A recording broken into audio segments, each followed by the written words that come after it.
마귀가 예수 믿는 사람을 때릴 때 절대 쓰다듬어 주지 않습니다. 아프라고 때리지. 피투성이가 되도록 얻어맞고 음식도 못 먹고 배도 고픈데 감옥에 들어가서 깊은 곳에 쇠고랑에 차여서 눕지도 못하고 쪼그리고 앉아서 밤을 지내는 것입니다. 그런데 그러한 상황 중에서 바울과 실라가 하나님께 기도하고 찬미를 부르기 시작한 것입니다. 우리 예수 믿는 사람이 고통스럽고 우울하고 슬프고 절망적일 때 인생의 한밤중에 고통에 대처하는 길은 기도와 찬미인 것입니다.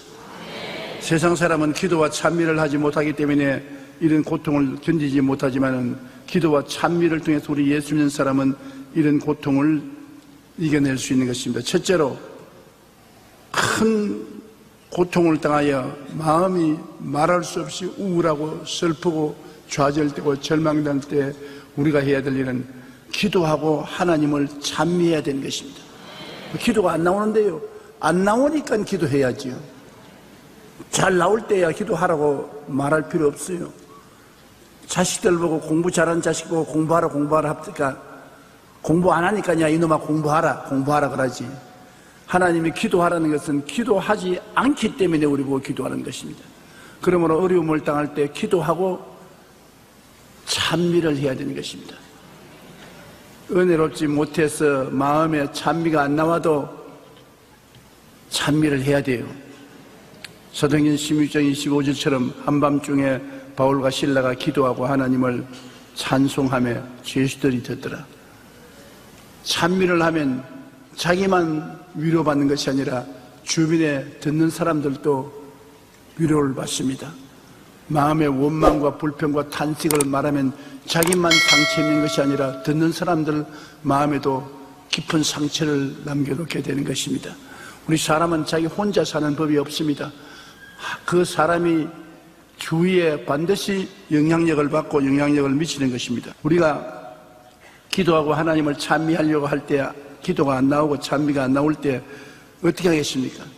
그때 주님이 말씀하신 대로 돕는 자 보혜사 성령에게 부탁을 해야 되는 것입니다. 내가 너희를 고아와 같이 버려놓지 아니하고 내게 다시 오리라. 내가 아버지께 구하겠으니까 또 다른 보혜사를 너희에게 주사 영원토록 너희와 함께 있게 하시리니. 예수님은 처음 보혜사고 성령님은 또 다른 보혜사인 것입니다. 다른 보혜사가 이 자리에 오늘 또 와 계셔요. 왜? 여러분을 돕기 위해서 와 계신 것입니다. 보혜사란 말이 뭐냐? 우리를 돕기 위해서 하나님께로부터 보내심을 받아 항상 함께 계시니가 보혜사라고 말하는 것입니다. 그럼 성령께서 계시기 때문에 기도와 찬미가 안 나올 때 성령께 부탁을 해야 되는 것입니다. 하나님 성령이시여 나를 붙들어서 기도하고 찬미하게 해서 이 폭풍우를 이기고 나가게 해주시옵소서. 도와주시옵소서. 성령께 부탁해야 되는 것입니다. 로마서 8장 26절에 성령도 우리의 연약함을 도우시나니 우리는 마땅히 기도할 바를 알지 못하나 오직 성령이 말할 수 없는 탄식으로 우리를 위하여 친히 간구하시니라. 우리가 성령의 감동으로 아는 말로도 기도하고 또 방언으로도 기도하고 방언 기도와 아는 말을 섞어서 기도하면 놀라운 기도의 효과를 얻을 수가 있는 것입니다. 왜냐하면 환난과 고통과 괴로움, 마음의 좌절과 절망은 여러분의 힘으로 이길 수 없습니다. 하나님의 능력으로 이길 수가 있는 것입니다. 바로 하나님이 이런 것을 극복하시기 위해서 성령 보혜사를 우리에게 보내주신 것입니다. 고통을 통하여 하나님의 나라가 나타나기 때문에 우리는 하나님께 부르짖어 기도해야 되는 것입니다. 밤이 어두운 것은 아침이 다가올 준비를 하는 것입니다. 밤이 늘 계속하지 않지 않아요. 밤이 어두우면 아침이 다가오지 않습니까? 고통이 심하면 하나님의 도움이 가까워 왔다는 증거인 것입니다. 반드시 정반합이 이루어지는 것입니다. 마귀가 오면 하나님도 오시고, 마귀가 치면 하나님이 치료해 주시고, 역사해 주시는 하나님이신 것입니다. 고통의 밤일수록 우리가 하나님을 찾으면 하나님이 그 고통을 통해서 영광을 나타내시는 것입니다. 에레미야서 33장 3절에 너는 내게 부르짖어라 내가 내게 응답하겠고 내가 알지 못하는 크고 은밀한 일을 내게 보이리라고 말씀하신 것입니다. 우리가 믿음으로 내가 하나님께 기도하고 찬미하면 들어주셔서 이 환난과 고통 중에 함께 계셔서 붙들어 주신다는 것을 믿고서 해야 되는 것입니다. 왜냐하면 분위기가 굉장히 중요하거든요.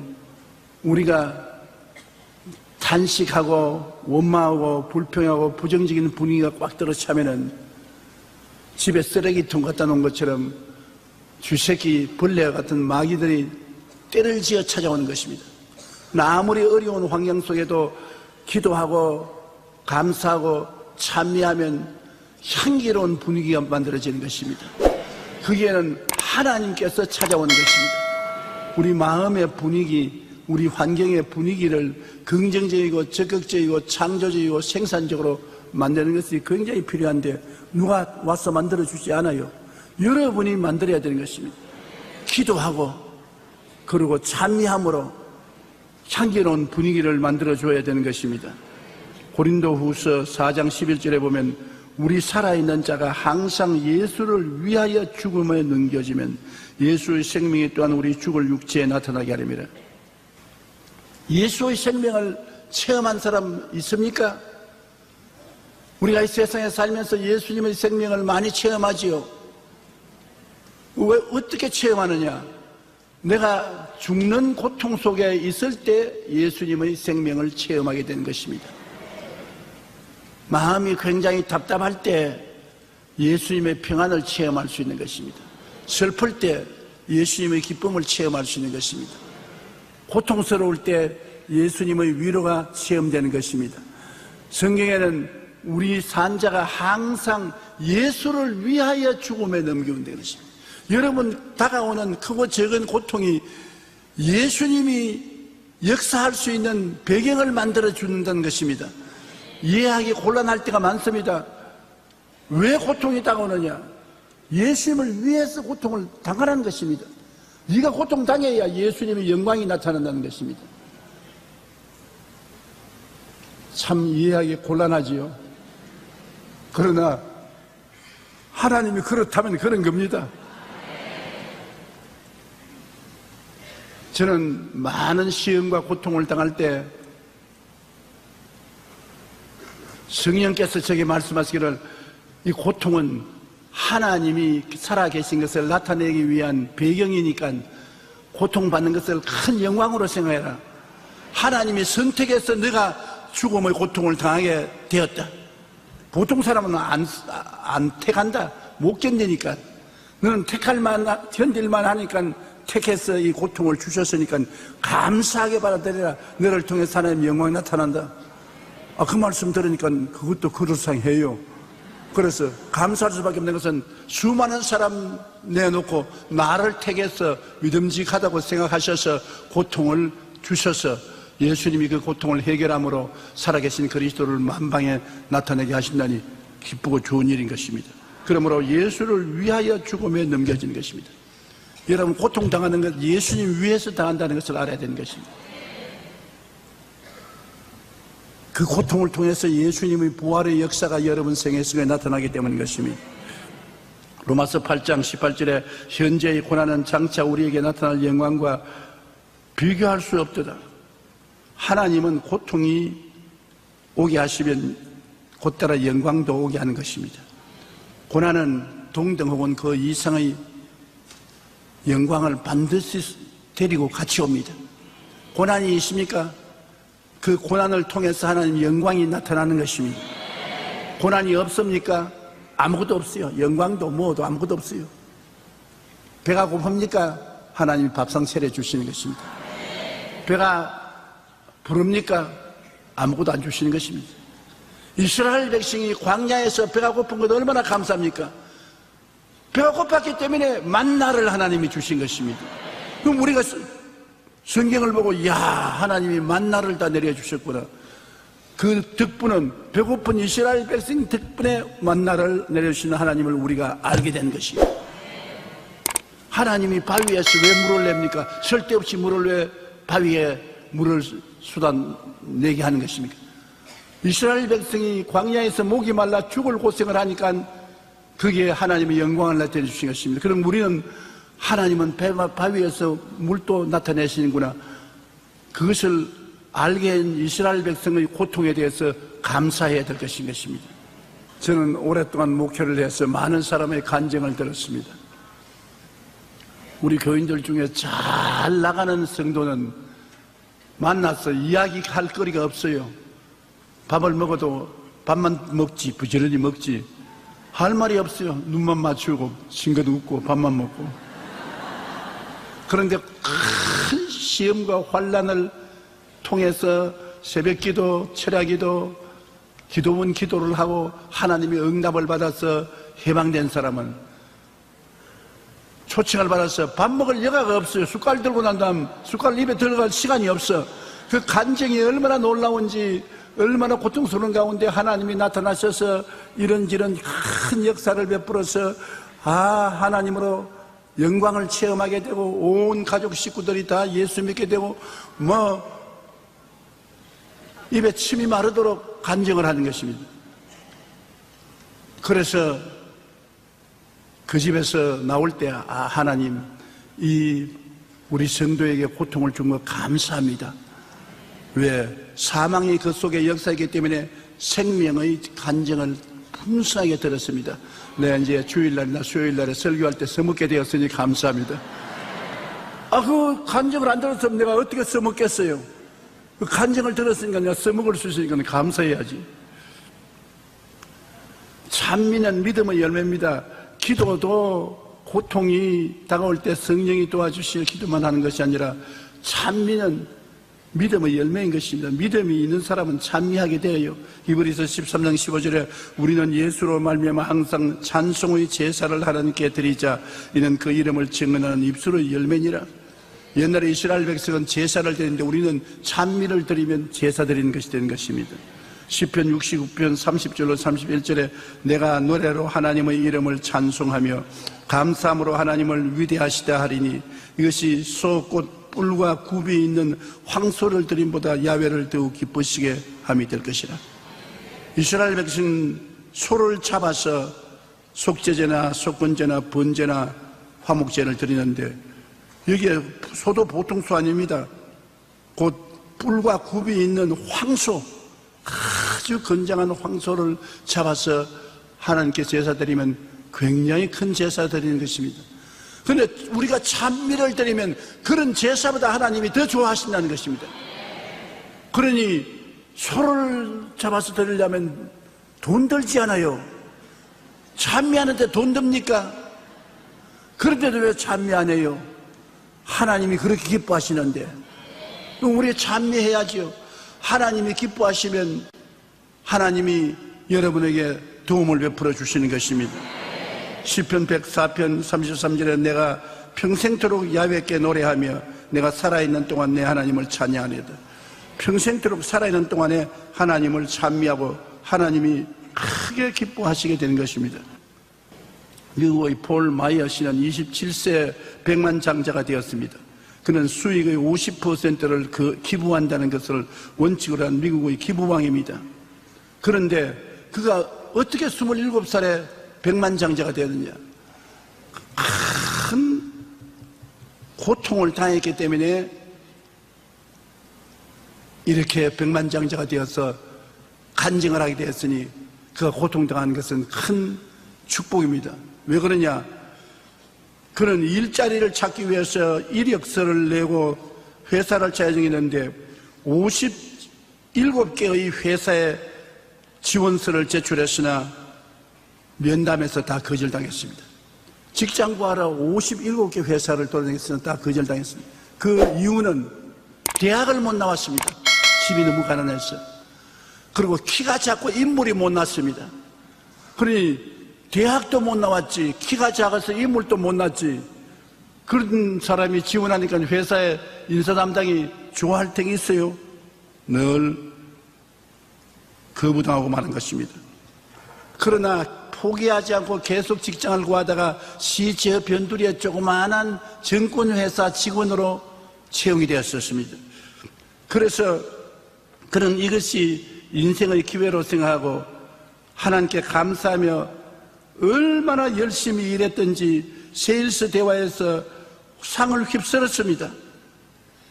그 후 교육, 컴퓨터, 금융 등 40개 회사가 넘는 회사를 운영하게 되고 큰 성공을 거두어 27살에 백만장자가 된 것입니다. 인물도 못나고 키도 적은 사람이 이제는 인물도 잘나고 키 큰 사람을 마음대로 주물럭거리게 됐었습니다.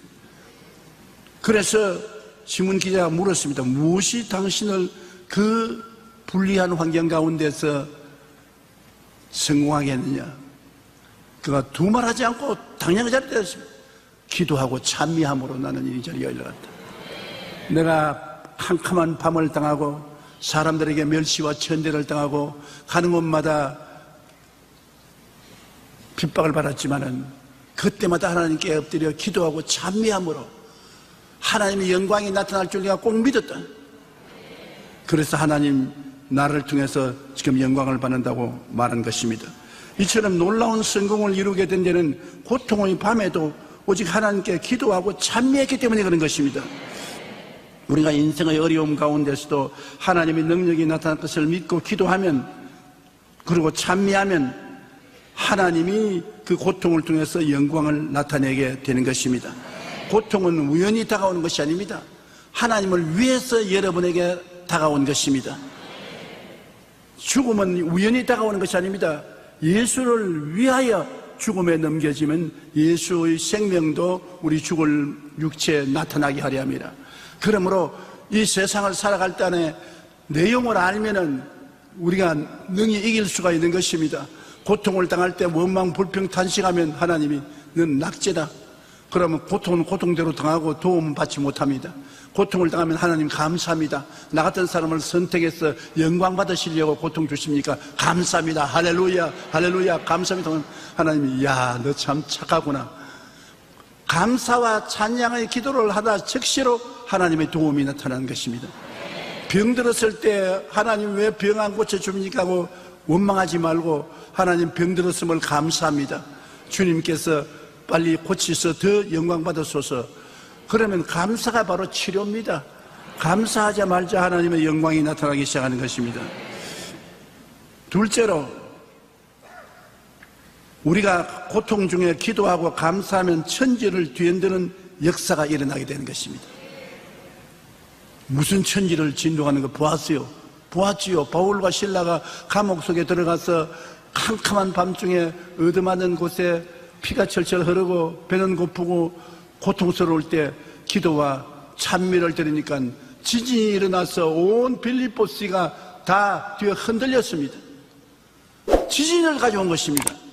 기도와 찬미가. 우리의 기도와 찬미는 눈에 보이는 지진은 안 일으켰다 할지라도 조그마한 영적 지진은 다 일어나게 되는 것입니다. 고통 중에 드리는 찬미의 제사는 천국에 기쁨의 지진을 일으키는 이유가 있는 것입니다. 여러분, 참으로 좋은 친구는 좋을 때만 친구가 아니라 나쁘고 이익이 안 될 때도 결코 배반하지 않은 친구가 좋은 친구입니다. 좋을 때는 아양을 떨고 칭찬하고 아부하고 누가 못해요. 그러나 내가 도움이 되지 못하고 그 친구에게 손해가 가고 그 친구의 어려움을 당하면 그냥 발길로 차버리고 뒤에 돌아가서 온갖 손가락질하고 욕을 하는 그런 친구들이 많이 있습니다. 그러나 고통 중에 있을 때 친구가 끝까지 붙들어주고 격려해주고 칭찬해주고 위로해주면 그 친구는 진짜 친구입니다. 바로 하나님이 그런 친구를 원하시는 것입니다. 고통당하면 하나님을 믿는다고 한 사람이 하나님을 그만 원망하고 불평하고 탄생하고 주일날 교회는 왜 가? 기도도 응답 안 해주는데, 그러고 난 다음에 하나님을 저버리는 사람 많습니다. 그거는 진실한 하나님의 친구가 아닙니다. 왜 하나님이 고통 중에 기도와 찬송을 그렇게 기뻐하냐면, 고통과 찬송 중에도 하나님을 버리지 아니하고 하나님께 감사와 찬송을 드리면 하나님이 얼마나 기뻐하는지 하나님 보호자가 들썩거리고 천국에 기쁨의 지진이 일어나게 되는 것입니다. 고통 중에 드리는 찬미의 제사는 천국에 지진을 일으킨다는 것을 알아야 되는 것입니다. 사도행전 16장 26절에 갑자기 큰 지진이 나서 옥토가 움직였다고 말했는데, 여러분께서 오늘 이 시간 하나님께 감사의 제사를 드리면 천국에 지진이 일어나는 것입니다. 다른 지진이 아니라 기쁨의 지진입니다. 하나님의 무릎을 탁 치시면서 그러면 그렇지, 참 좋은 사람을 내가 나의 백성으로 택했다, 저래야 된다, 저래야 된다. 하나님이 찬미하는 것입니다. 하나님이 여러분 성경 중에서 굉장히 영광을 받으신 사람이 있는데 누군지 아세요? 욥입니다. 욥은 하나님께 복을 받아서 자녀가 많고 재산이 억만장자였었습니다.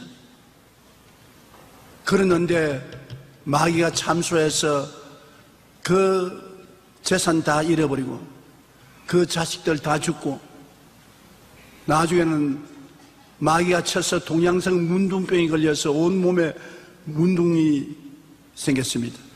기와장으로 몸을 긁고 잿더미 위에 앉았으니까 부인이 와서, 야, 그래도 진실을 지키느냐, 하나님을 저주하고 뒤져라, 뒤져. 여러분, 어려울 때 부인이 그 말하는 건 고통스럽습니다. 가족이라는 것은 같이 오래 인연을 맺고 사는 것이기 때문에 그 중에 한 사람이 심한 말을 할 때 굉장히 충격을 받습니다. 욥이 그렇게 괴로운데 하나님을 원망 안 했거든. 내가 복을 받을 때도 있고 환난을 받을 때가 있는데 복 받을 때만 하나님께 감사하고 환난을 당할 때 하나님을 원망할 수가 있겠느냐? 그렇게 할 수 없다. 그는 끝까지 하나님을 찬미하고 감사했습니다. 하나님이 욥을 통해서 굉장히 기뻐하고 하늘에 지진이 일어났었습니다. 기쁨의 지진이 일어난 것입니다. 환난과 고통 당할 때 여러분 하나님을 배반하지 마시게 되시기를 주의 이름으로 축원합니다. 그리고 고통 당할 때 기도와 찬미는 공중권세 잡은 마귀의 세계에 혼란의 지진이 일어나는 것입니다. 하나님에게는 기쁨의 지진이라는 가 하면 마귀의 나라에는 혼란의 지진이 일어납니다. 마귀는 어떤 법칙을 가지고 있느냐, 내게 이익되면 박수치고 손해되면 돌아서서 욕한다. 이게 마귀들이 믿는 법칙입니다. 절대로 손해가 나는데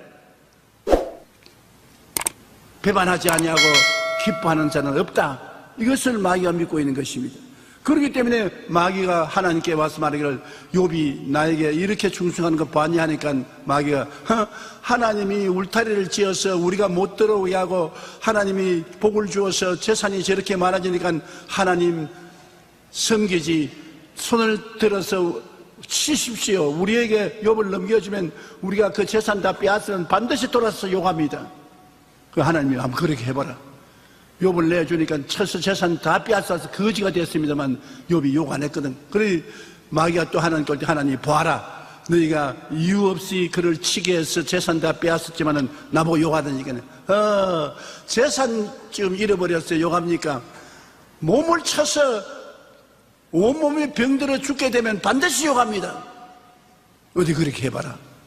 그래서 마귀가 가서 욥을 쳐서 온몸 전신이 병들게 만드는 것입니다. 학자들이 말하기를 동양성 문둥병이 걸렸다 그래요. 그런 고통 속에 있은데도 욥이 욕했습니까?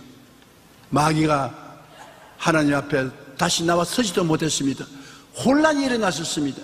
우리가 고통 중에 기도하고 감사하면 마귀의 공중권세 잡은 그들의 왕궁에 큰 혼란의 지진이 일어나게 되는 것입니다.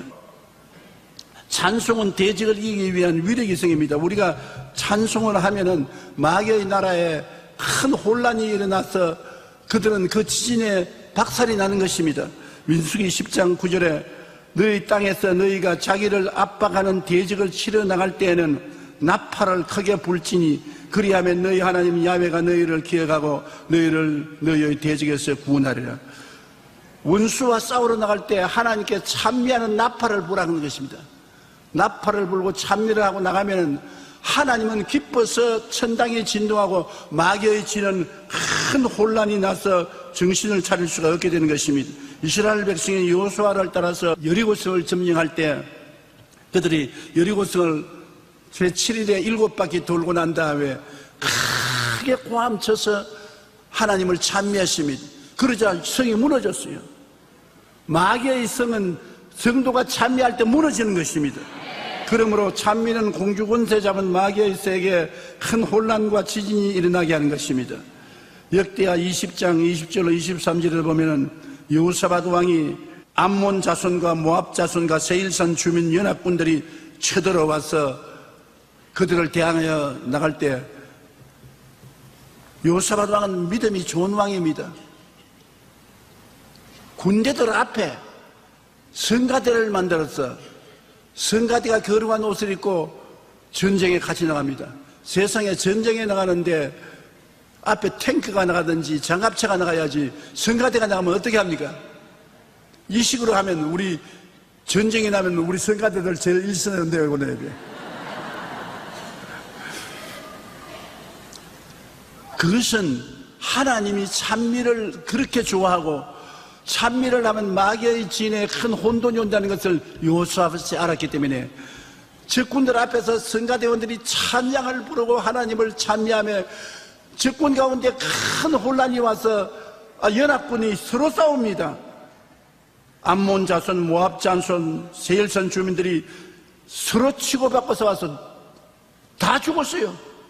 서로 싸워서 죽인데 이스라엘 성가대원들은 노래하고 노래 박자에 맞추어서 서로 칼로 찌르고 죽고 나중에 이스라엘 백성들은 가서 전리품만 주워 모은 것입니다.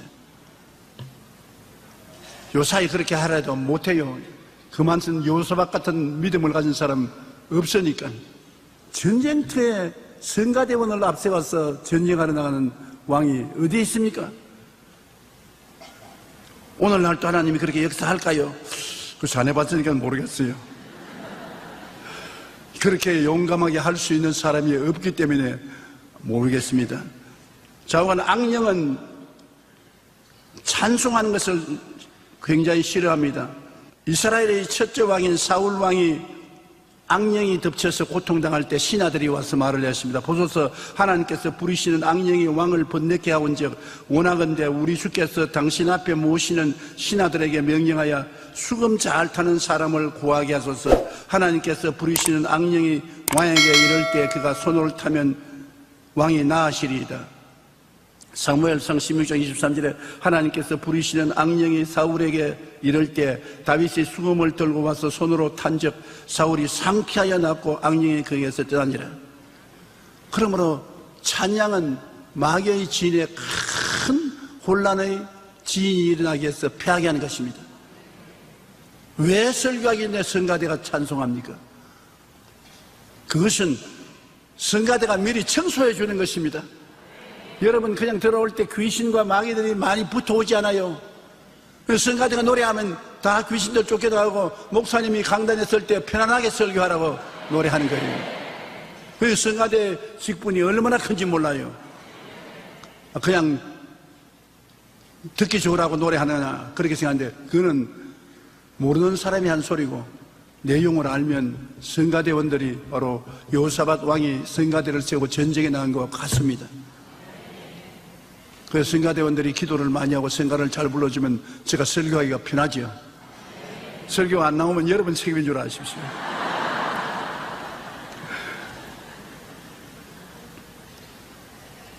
사울 왕은 악령이 덮쳐서 늘 번뇌를 했지만은 다윗이 수금을 타고 노래를 불러줌으로 악령에서 해방되고 기뻐한 것입니다.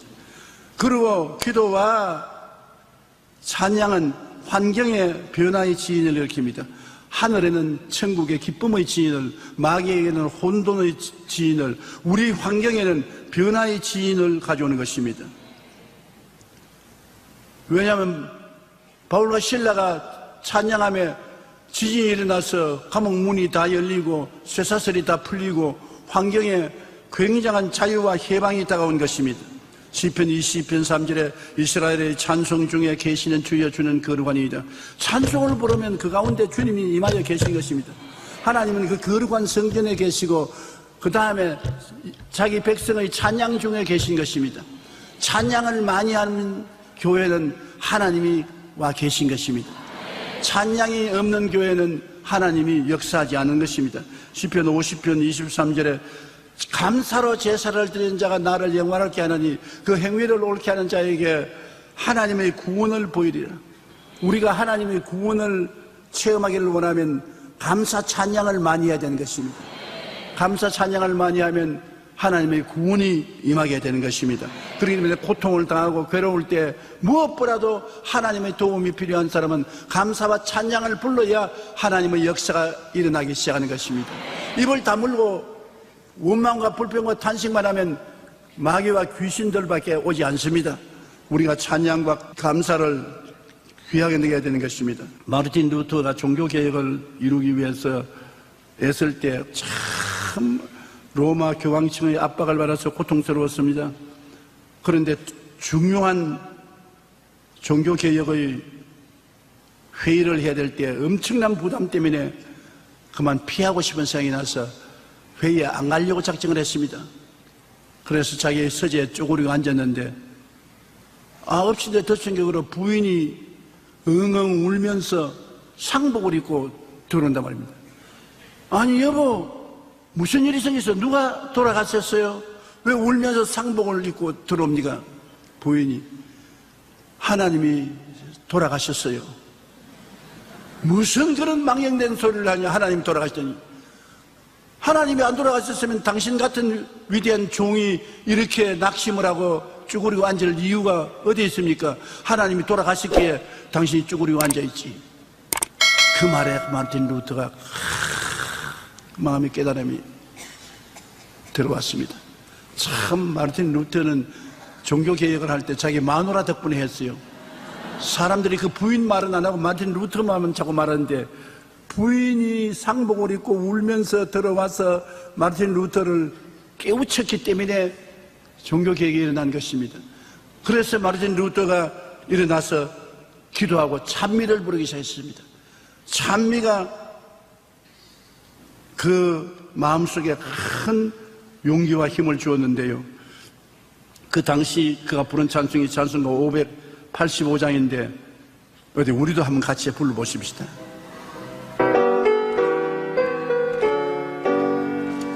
내 주는 강한 소리요 방패와 돌기 되시니 큰 환난에서 우리를 구하여 내시리로다.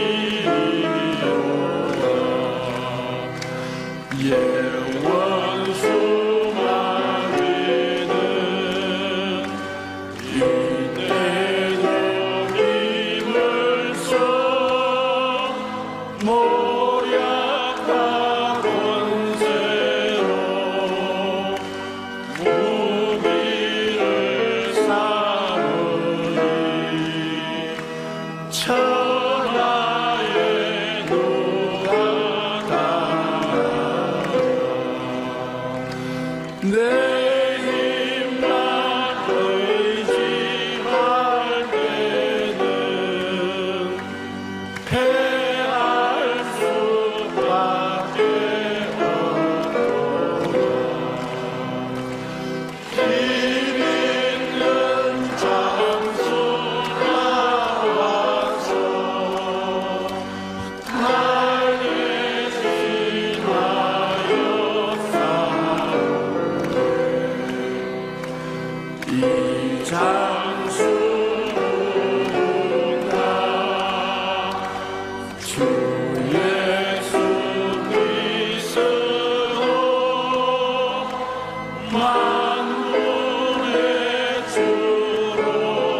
예수 그리스도가 여러분의 구주이심으로 여러분은 반드시 이깁니다. 그러므로 믿고 기도하고 참여하는 여러분 되시기를 주님 이름으로 축원합니다. 우리는 절대로 피할 수가 없는 것입니다. 셋째로, 지진이 일어난 결과에 어떠한 일이 났었습니까? 감옥 문이 열린다. 사도행전 16장 26절에 문이 곧 다 열리며 모든 사람의 매인 것이 다 벗어진지라. 죄의 감옥, 마귀의 감옥, 저주와 절망의 감옥, 흑암의 감옥 문이 다 열린다. 그러니 바울과 실라가 환난을 당하여 감옥에 갇힌 것이 큰 하늘나라의 영광이 되지 않습니까? 그 일이 없었으면 감옥 문이 열리고 자유와 해방이 주어지는 이런 귀한 메시지가 어떻게 우리에게 전달됐겠습니까? 우리가 오늘 하나님을 생각하면 하나님은 우리 인생의 감옥 문을 여신다. 죄악의 감옥, 저주의 감옥, 죄악의 감옥, 질병의 감옥, 죽음의 감옥을 열어 제끼시고 우리 영혼이 잘 되고 범사에 잘 되며 강건하게 하신다. 그런 확실한 믿음을 어디서 얻을 수 있어요? 바울과 실라가 체험했기 때문에 우리는 그 하나님이 우리의 하나님이므로 우리 가운데도 그런 역사를 할 것을 믿을 수가 있는 것입니다. 이러므로 고통과 괴로움은 하나님이 더 큰 영광을 나타내기 위한 수단과 길이라는 것을 알아야 되는 것입니다. 감옥 문이 열립니다. 오늘 또 여러분 믿음으로 감사하고 찬미를 부르면 여러분의 메인 것이 풀리게 되는 것입니다. 원망과 탄식과 불평과 좌절과 절망은 자기도 감옥에 갇히고 듣는 사람도 감옥에 같이 들어가는 것입니다. 육신의 감옥이 아닌 영적 감옥 말입니다. 내가 낙심하고 좌절하고 절망하고 원망 불평하면 옆에 듣는 사람들도 그만 불평하고 좌절하고 낙심하고 슬픈 우울 환경에 빠지게 되는 것입니다. 그러나 내가 기쁨과 즐거움으로 넘치고 기쁜 즐거움과 찬양을 부르면 그 영향력이 주위에 있는 사람들에게 임하여서 그 마음에다 자유와 해방을 갖다 줄 수 있는 것입니다. 찬양이 가져오는 능력은 당사자와 그 찬양을 듣는 모든 이에게 자유를 가져오는 것을 알아야 되는 것입니다. 가족 중에 한 사람이 원망과 불평을 자꾸 말하고 부정적으로 말하면 온 가정이 그림자집니다. 우울합니다. 집에 들어오고 싶지 않습니다. 불평과 원망과 탄식하는 부인을 가진 남편이 직장에서 집에 일찍 들어오는 남자 봤어요? 그런 사람이 일찍 집에 들어온다면 정신 감정을 좀 해봐야 될 남자인 것입니다. 부인이 집에서 기쁘고 즐겁고 상냥하고 아주 향기로운 분위기를 만들어주면 그 남편이 왜 집에 일찍 안 들어와요? 회사 일만 끝나면 불이 나게 집으로 오지. 그러므로 우리 마음속에 어떠한 분위기를 만드는가 굉장히 중요한 것입니다. 미국 공군 군목인 머린 캐러드스라는 분이 지은 찬양을 통한 영적 능력이라는 책에서 감사와 찬양은 환경을 변화시키고 모든 시험을 기쁨과 축복으로 바꾼다고 말한 것입니다. 환경을 변화시키는 힘이 있고 시험과 환난을 기쁨과 축복으로 바꾸는 힘이 있다. 한 분은 그의 공군 병사의 부인이 찾아와서 목사님, 나는 못 살겠습니다. 우리 남편이 장기 근속하는 군인이지만 술을 너무나 좋아해서 술을 많이 먹고 그냥 술만 먹으면 좋은데 술 먹으면 빨가벗는 습관이 있습니다. 길거리에 빨가벗고 난 다음 본전까지 다 내놓고서 들어누워서 있습니다.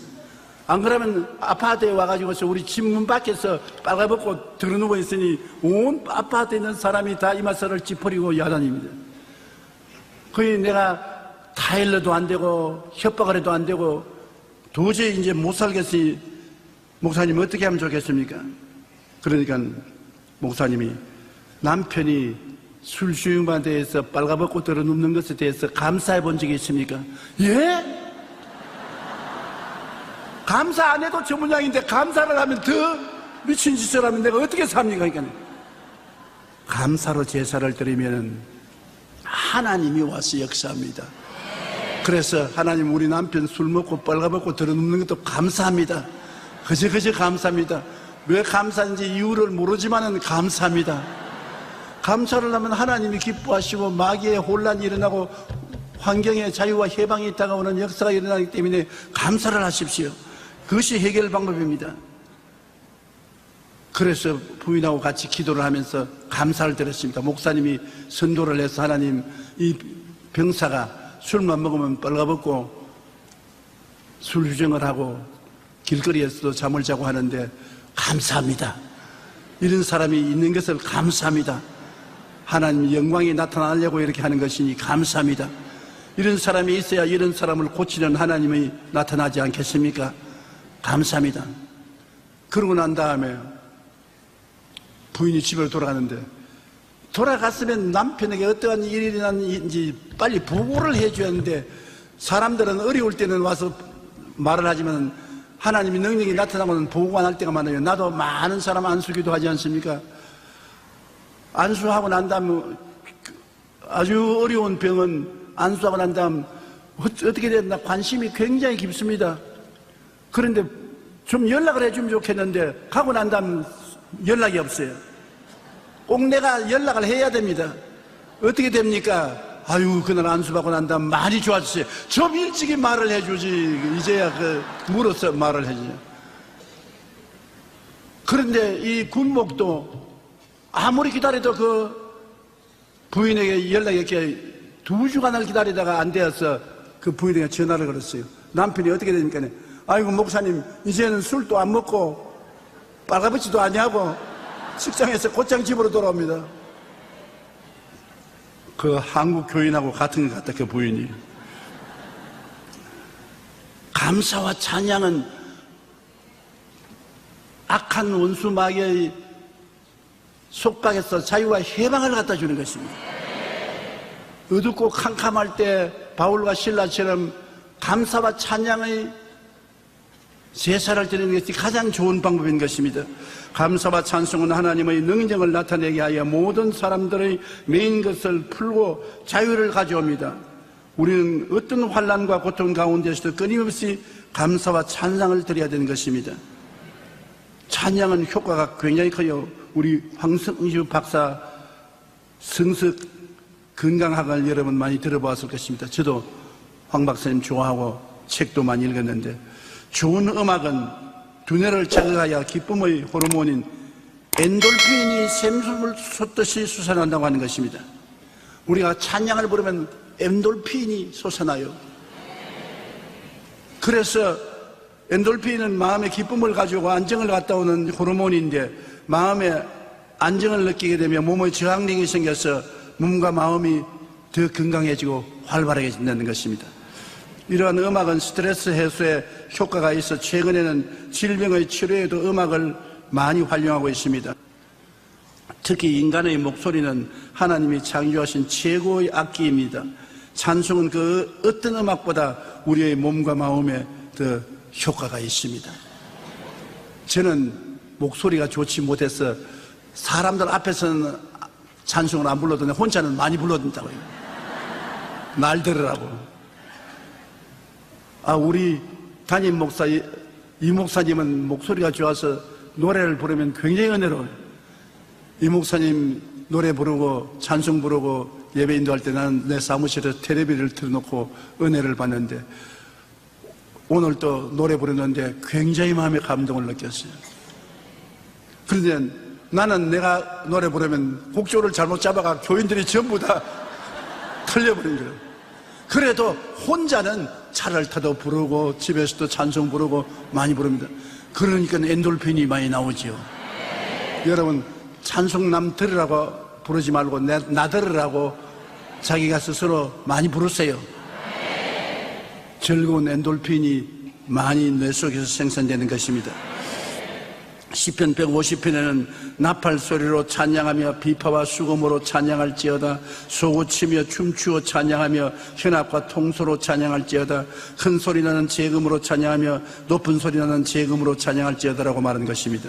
모든 수단과 방법을 다해서 하나님을 찬미하고 기도할 때 흑암의 감옥문이 열리고 우리 자신뿐 아니라 모든 사람들이 메인 것이 풀리게 되며 해방과 자유의 은혜를 받게 되는 것입니다.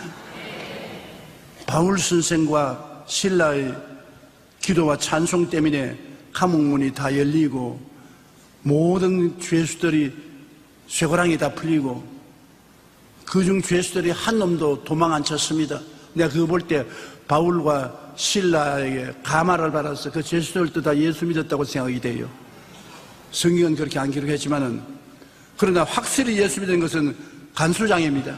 감옥을 책임진 사람이 지진이 나고 큰 역사가 일어나는 것을 보고 감옥에 뛰어들어와서 바울과 실라를 잡고, 선생들아 내가 어찌하여 구원을 얻으니까 너무 겁이 나니까 주 예수를 믿어라, 너와 내 집이 구원을 얻으리라.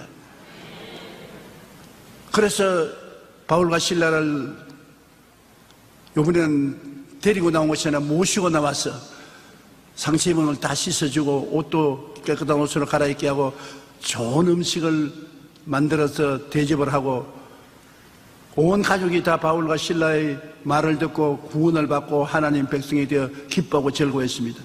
그 결과 여러분, 환난과 고통이 동등한 그 큰 축복을 가져왔지 않습니까? 바울과 실라가 몇 대 맞음으로 온 감옥에 있는 죄수들이 다 구원을 받고, 또 감옥의 간수장이 가족과 더불어 다 예수를 믿고 구원을 받게 되었으니, 사망은 내게 역사했지만 생명은 다른 사람에게 나타났지 않습니까?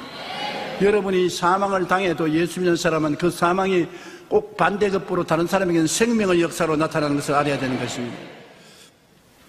기도와 찬미로 하나님께 짐을 맡기고 찬양을 통하여 마음의 긍정적인 분위기를 만들면 자유와 해방을 주시는 하나님의 능력이 여러분 우리에게 반드시 다가오게 되는 것입니다. 그러므로 우리에게는 하나님이 계시다는 것을 잊지 마십시오. 우리에게 다가오는 시험과 환난과 고통은 목적이 있어서 하나님이 허락해서 다가오는 것입니다. 우연히 다가오지 않습니다. 그것을 우리가 원망과 불평과 탄식으로 잘못 대응을 하면 하나님의 버림을 당함으로 큰 고통을 당하게 되는 것입니다. 시험과 환난 다가올 때 반드시 감사하면 감사하자 말자 하나님의 능력은 나타나기 시작하는 것입니다. 감사로 제사를 드리십시오. 그러면 하나님의 영광이 반드시 여러분에게 체험되게 되는 것입니다. 감사하는 개인, 감사하는 가정, 감사하는 국민, 감사하는 사람들은 모두 다 하나님의 영광을 체험하게 되고 승리하게 되는 것입니다. 우리 고개 숙여 기도드리겠습니다. 하나님, 우리 아버지, 하나님께 기도할 수 있도록 성령께서 도와주시고 찬양 부르도록 성령께서 도와주셔서 성령님의 은혜로 어떠한 흑암 가운데도 감사와 찬양을 부르게 해 주시옵소서. 바울과 실라가 빌립보 감옥에 들어가서 극한 상황에서도 감사와 찬양을 부름으로 하늘의 기쁨의 지인이, 공중권세는 마귀에게 혼란의 지인이, 주위 환경에는 자유와 해방의 지인이 일어나서 큰 하나님의 영광 나타나는 것을 우리가 압니다. 이와 같은 역사가 우리의 생활 속에 계속 일어나게 도와주옵소서. 예수님 이름으로 기도합니다. 아멘. 여러분, 어떻게 이 사실을 받아들일 수가 있겠는 것입니까? 성경은 우리에게 밝고 환하게 확실하게 우리에게 가르쳐주고 있습니다. 히브리서 3장 4절에 집마다 지연이가 있으니 만물을 지으시는 하나님이 시라고 기록하고 있는 것입니다. 우리 집 한 채 짓는 것도 짓는 사람이 있어야 집이 지어지는 거예요. 하물며 만물을 지으시는 하나님이시라고 성경은 강조하고 있습니다. 하나님께서 만물을 어떻게 지으셨을까요? 성경에는 이렇게 말씀하고 있는 것입니다. 태초에 말씀이 계시니라. 이 말씀이 하나님과 함께 계셨으니 이 말씀은 곧 하나님이시니라. 만물이 그로 말미암아 지은 바 되었으니 지은 것이 하나도 그가 없이는 된 것이 없나니라. 만물이 하나님 말씀으로 지어졌다는 것입니다. 그런데 성경은 나아가서 더 놀라운 사실을 말하고 있습니다. 요한복음 1장 14절에 말씀이 육신이 되어 우리 가운데 거하심에 우리가 그 영광을 보니 아버지의 독생자의 영광이요 은혜와 진리가 충만하더라고 말하고 있는 것입니다. 말씀이 여러분 사람의 육신을 쓰고 오신 분이 다른 분이 아닌 바로 예수 그리스도이신 것입니다.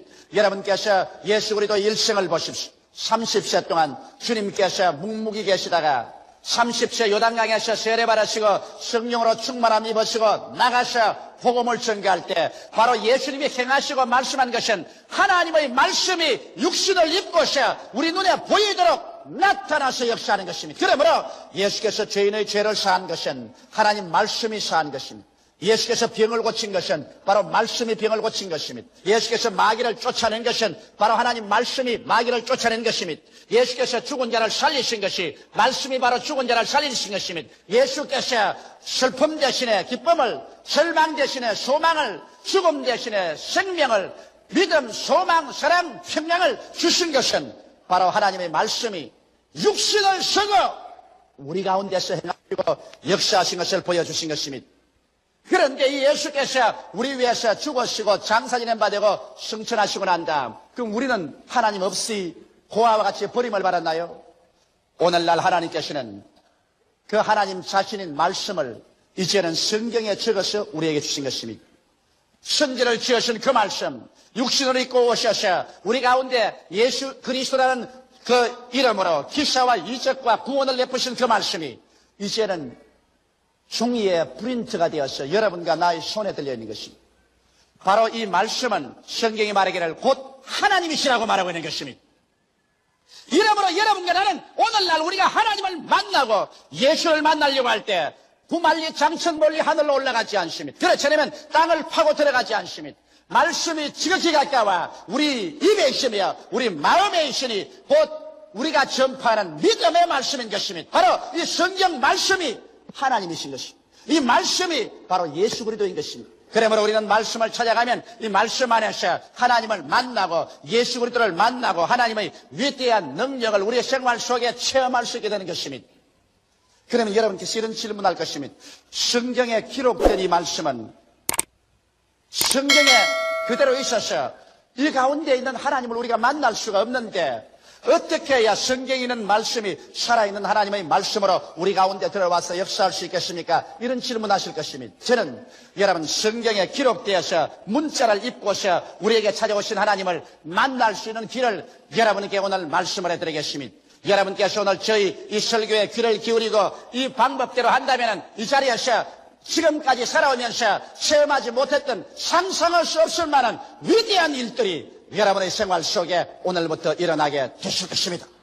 성경은 잠언서 4장 20절에 22절에 이렇게 기록하고 있는 것입니다. 내 아들아 내 말에 주의하며 나의 이르는 것에 내 귀를 기울이라. 그것을 내 눈에서 떠나게 말며 내 마음속에 지켜라. 그것을 얻는 자에게 생명이 되며 온 육체 건강이 됨이라고 말씀하고 있는 것입니다. 그러면 이 말씀이 바로 여러분과 나로 하여금 성경의 말씀으로 와 계신 하나님을 우리의 생활 속에 체험할 수 있게 하는 열쇠가 되는 것입니다. 그러면 첫째로 이 성경은 말하기를 내 아들아 내 말에 주의하며라고 말하는 것입니다. 우리가 하나님 또 예수님을 이 성경 말씀 가운데 만나기 위해서는 이 하나님의 특정한 말씀에 우리의 주의를 집중해야 되는 것입니다. 여러분께서 영원하고 무궁하신 하나님을 아무리 앞에 모시도 다 만날 수는 없는 것입니다. 그러므로 하나님의 부분적인 역사를 우리가 만날 수 있는 것입니다. 혹은 여러분이 죄사함을 받기를 원할 때 죄사함의 말씀을 찾아가야 되는 것입니다. 병고침 받기 원할 때 치료의 약속의 말씀을, 여러분이 가난하고 헐벗고 고난스러울 때 축복을 주시는 하나님의 말씀을, 마음에 불안과 초조가 있을 때는 평안을 주는 말씀을, 절망에 처했을 때는 소망을 주는 말씀을, 죽을 때는 영생의 말씀을, 그 부분적으로 우리에게 손을 내밀어 나타나시는 하나님의 능력을 그 말씀을 통해서 우리가 찾아가야 되는 것입니다. 이러므로 우리가 하나님의 약속의 말씀을 성경에 찾아섰으면 그 말씀을 내 앞에 두고 주의를 집중해야 됩니다. 산만한 마음으로, 한쪽 마음은 시장에 가 있고 다른 마음은 유원지에 가 있고, 그래서 산만된 마음으로 주의 말씀을 대할 수는 없습니다. 여러분 성경의 말씀은 곧 하나님이신 것입니다. 사람을 만나도 만날 시간과 약속의 장소를 정해놓고 가셔 우리가 기다리고 얼굴과 얼굴을 대면해서 만나거든, 하물며 하나님을 만나기를 원하는 여러분이면 하나님의 말씀 속에서 여러분께서 산만든 마음을 정리하고 시간을 내고 장소를 정해놓고 몸과 마음을 단장하고 그 말씀에 집중해야 되는 것입니다. 그 말씀에 집중할 때 다른 사람의 모든 말하는 것을 제껴버려야 되는 것입니다. 저는 신앙 카운셀링 할 때 혹은 신방 갈 때 혹은 구역 예배를 인도할 때 내 말에 전적으로 집중하면 제가 마음에 아주 은혜롭고 기분이 좋아서 설교를 잘합니다만, 내가 방금 설교하는데 어린애하고 싸우고 그냥 동을 바라보고 서를 바라보고 옆에 사람하고 이야기하면 내 속에 치워버려라. 그런 생각이 나는 것입니다. 그래서 그만 하나님 말씀할 것도 중도에서 끊어버리고 마는 것입니다.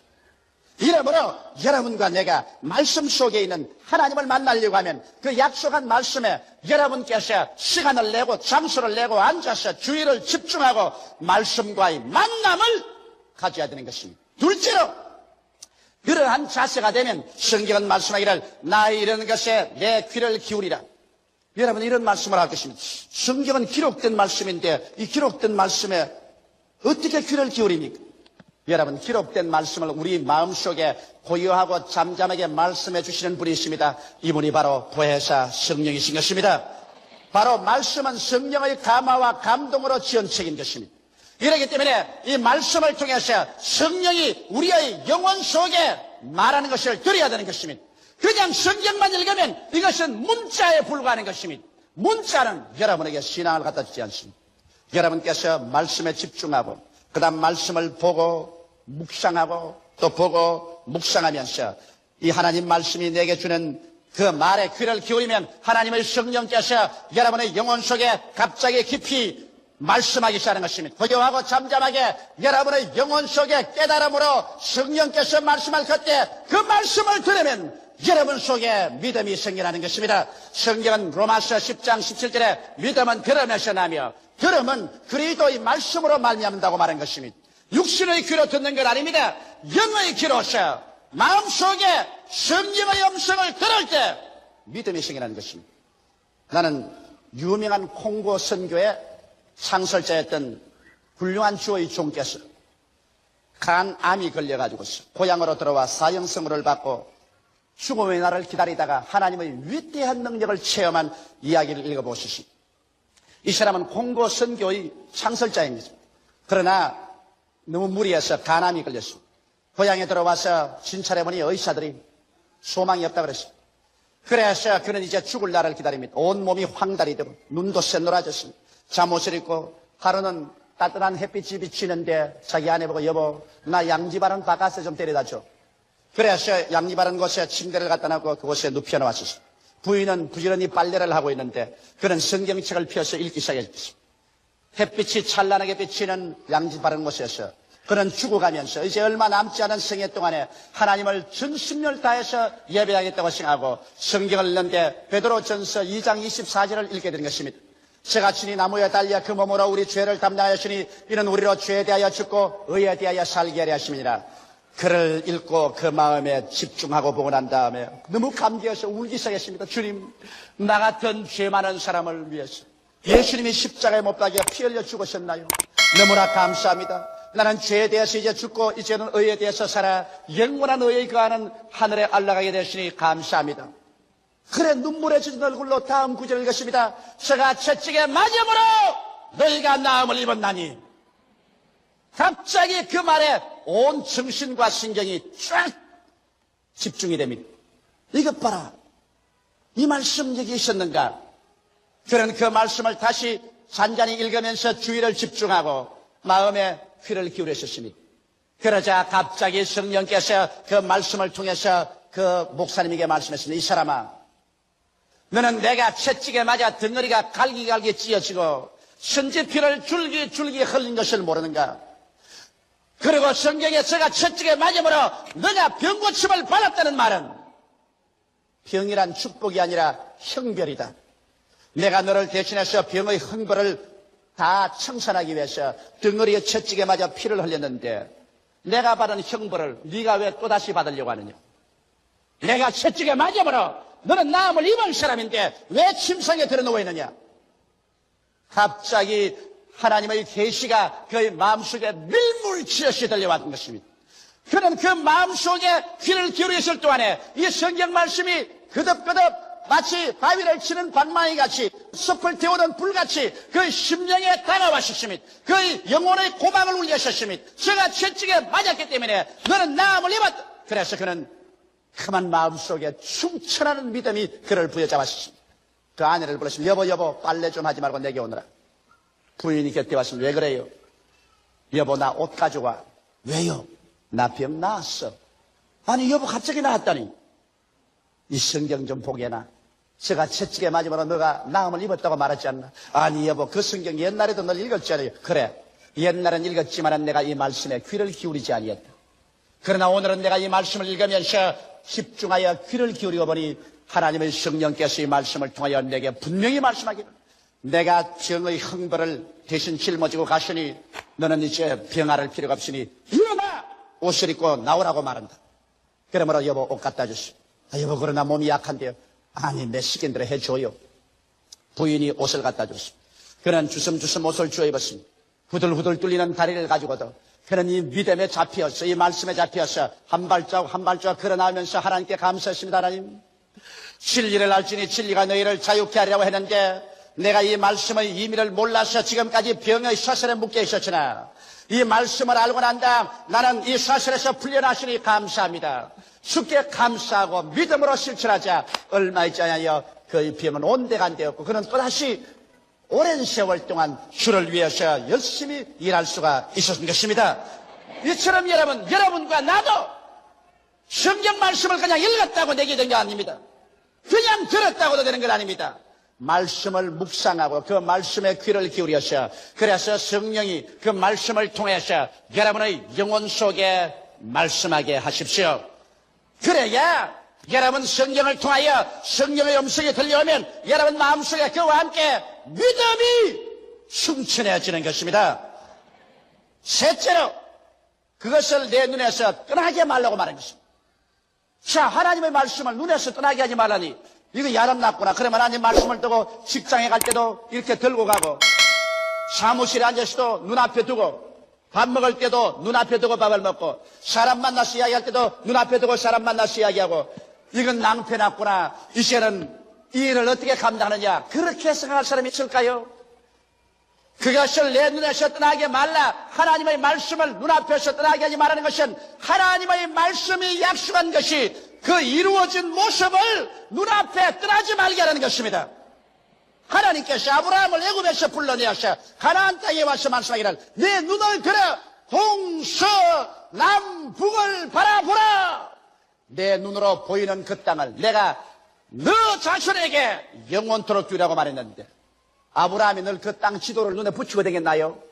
아닙니다. 아브라함은 자기의 상상의 망락 속에 꿈과 환상으로 그 땅을 그려놓은 것입니다. 오늘날도 이 성경 말씀을 내 눈에서 떠나게 말라는 것은 그 특정한 말씀을 내가 받아들여서 이미 이루어진 모습을 내 꿈을 꾸어보고 내가 환상에 그려보고 마음의 이 캔버스에 그것을 영롱하게 그려서 자나 깨나 그 말씀이 이루어지고 내가 그 이루어진 것을 소유한 모습을 마음속에 그려보라는 것입니다. 꿈이 없는 백성은 망합니다. 꿈을 꾸어야 그 꿈이 현실로 이루어지는 것입니다. 하나님의 성령께서는 꿈이라는 언어를 통해서 여러분과 이야기하고 대화하고 이루는 것입니다. 이렇기 때문에 여러분께서 그 말씀을 통해서 이루어진 모습을 꿈으로서 내 영혼의 환상과 그리고 꿈에 떠나지 않도록 늘 지켜야 하는 것입니다. 이것이 여러분 위대한 비결입니다.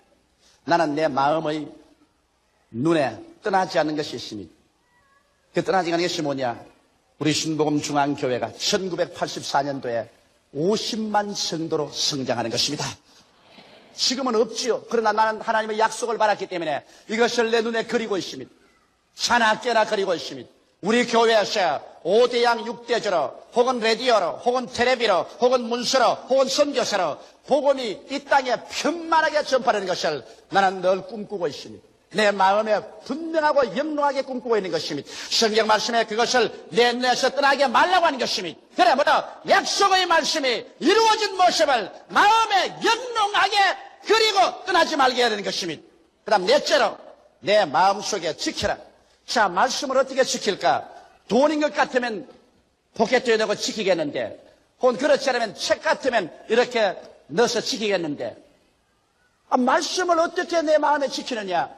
말씀을 지키는 길을 제가 말씀해 드리겠습니다. 로마서 10장 8절에 보면 말씀이 내게 가까워 내 입에 있으며 내 마음에 있다고 했으며 누가복음 6장 45절에 이는 내 마음에 가득한 것을 입으로 말함이라고 말한 것입니다. 사람의 입과 마음은 서로 통해 있는 것입니다.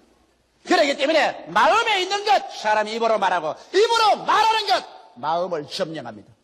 입과 마음은 일직선입니다. 그렇기 때문에 사람의 말을 들어보면 그 사람 마음을 들여다볼 수 있으며 그 마음에 가득한 것이 입으로 나오는 것입니다. 이러므로 마음에 하나님의 말씀을 간직하기 위해서는 입으로 자꾸 시인하면 간직이 되는 것입니다.